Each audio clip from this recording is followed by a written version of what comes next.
नमस्कार, आप देख रहे हैं ग्राम पंचायत चर्चा न्यूज और मैं हूं आपके साथ नाम सुखवेंद्र दांगी है। मैं ग्राम पीपलगढ़ का रहने वाला हूं। हम पति पत्नी दोनों दिव्यांग हैं और एक भू माफिया द्वारा 7 से 8 लोग मिलकर लगातार मेरा काम रोक रहे हैं। मुझे प्रधानमंत्री की आवास की 40,000 रुपये किस्त मिली थी। मैंने उसका भीम कॉलम फाउंडेशन कंप्लीट कर लिया और अब मुझे वो जान से मारने की धमकी दे रहे हैं। आज मैं कलेक्टेड आया हूँ पूरे परिवार के सहित और बारिश में मुझे छटनी दी जा रही है। अब मैं यहाँ पे कलेक्टेड में मांग कर रहा हूँ कि मुझे शासन से अनुमति दी जाए ताकि मैं प्रधानमंत्री आवास मेरा कंप्लीट कर सकूँ और उस घर का मैं अपने परिवार के साथ रह सकूँ। मुझे रहने नहीं दिया जा रहा है सर, और तहसील को गलत जानकारियां देकर अधिकारियों को इस मुद्दे को भटकाने की कोशिश कर रहे हैं। भूमाफियाओं पर पिछले कार्यकाल में लगभग 7 से 8 केस भूमाफियों पर चल रहे हैं भूमि से संबंधित। अब उन्होंने मुझे टारगेट किया है और मैं न्याय चाहता हूं शासन से और कलेक्टेड आया हूं। दिव्यांग पत्रकार के प्रधानमंत्री आवास निर्माण पर विवाद, निर्माण रुकवाने की साजिश का आरोप, प्रशासन से सुरक्षा, निष्पक्ष जांच और निर्माण कार्य जारी रखने की मांग। बोले, झूठी शिकायतों से किया जा रहा है परेशान। सीहोर जिले के दोहरा तहसील अंतर्गत ग्राम पीपलखेड़ा में प्रधानमंत्री आवास योजना के तहत स्वीकृत मकान के निर्माण को लेकर विवाद सामने आया है। ग्राम निवासी एवं दिव्यांग हितग्राही तथा ग्राम पंचायत चर्चा समाचार पत्र और यूट्यूब चैनल के संवाददाता सुखवेंद्र दांगी ने आरोप लगाया है कि कुछ लोग व्यक्तिगत रंजिश के चलते उनके प्रधानमंत्री आवास के निर्माण कार्य में बाधा डाल रहे हैं। उन्होंने जिला प्रशासन से निष्पक्ष जांच, निर्माण कार्य निर्बाध रूप से जारी रखने, परिवार की सुरक्षा सुनिश्चित करने तथा दोषियों के विरुद्ध कड़ी कार्रवाई की मांग की है। सुखवेंद्र दांगी ने बताया कि प्रधानमंत्री आवास योजना की पहली किस्त मिलने के बाद उन्होंने मकान निर्माण शुरू कराया था।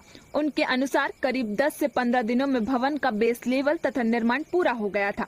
इसी दौरान कुछ लोगों ने कथित रूप से तहसील प्रशासन को भ्रामक जानकारी देकर निर्माण कार्य रुकवाने का प्रयास किया। ग्राम पीपलगढ़ का रहने वाला हूँ। मैं शासन प्रशासन से मांग करता हूँ तो उचित कार्रवाई की जाए।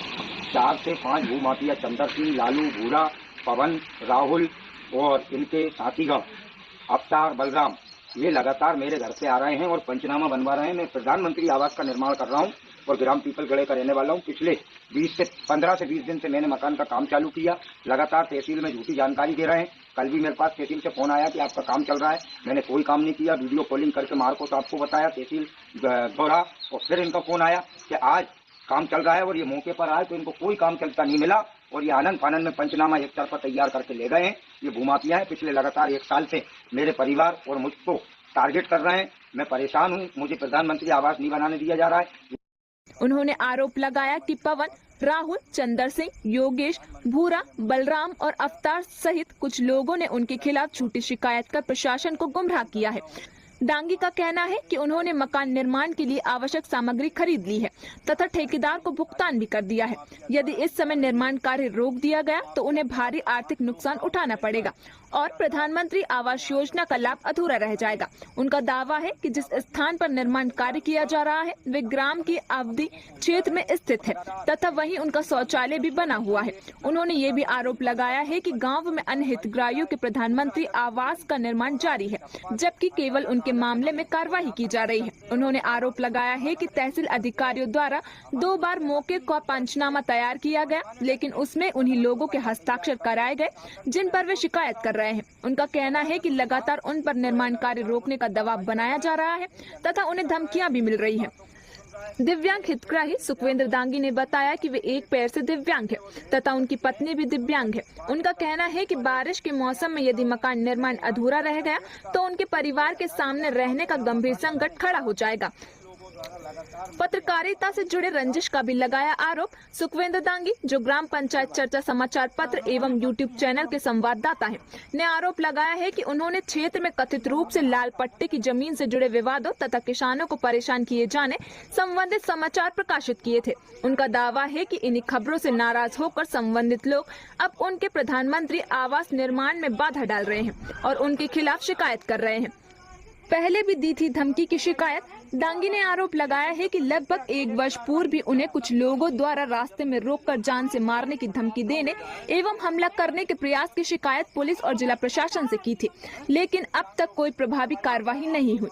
उनका कहना है कि इसी कारण संबंधित लोगों के हौसले बढ़े हैं और वे दोबारा उनके निर्माण कार्य में बाधा डाल रहे हैं। उन्होंने ये भी आरोप लगाया है कि संबंधित लोगों के विरुद्ध पहले भी ग्रामीणों से विवाद और अन्य शिकायतें सामने आती रही हैं, लेकिन उन पर कार्यवाही नहीं की गई। दांगी ने आशंका जताई है यदि प्रशासन ने समय रहते उचित कदम नहीं उठाया तो भविष्य में कोई गंभीर घटना हो सकती है। उन्होंने बताया कि उनका परिवार घर पर अकेले रहता है और उन्हें अपनी तथा अपने परिवार की सुरक्षा को लेकर चिंता बनी हुई है।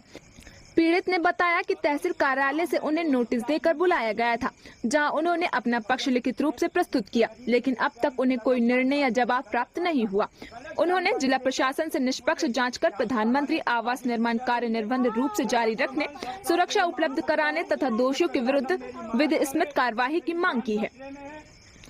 आज से 1 साल पहले चंदू और इन सब ने मुझे जान से, पवन भाई ने जान से मारने की धमकी दी, रास्ते पे रोका, मैं शांत हो गया आवेदन देके। उस टाइम पे भी कोई ध्यान नहीं दिया गया। इनकी गलत मंशा से मेरे ऊपर कार्रवाई कर रहे हैं। इनसे मेरा कोई देना लेना नहीं, न मेरे पास इनकी कोई जमीन है न कुछ है साहब। मेरा 100 साल से कब्जा है साहब। मैं कहना चाह रहा हूँ और सबसे मकान है, सब पे कार्रवाई की जाए। ये भी आवाज बन दिया है, पीछे बन दिया है। बिल्कुल हम कार्रवाई करने को तैयार हैं। आप जेल भिजवाना चाहते हैं, पवन भाई जेल जाने को हम तैयार हैं, लेकिन हमें रहने के लिए जगह नहीं मिलेगी तो मैं कहाँ जाऊँगा पवन भाई।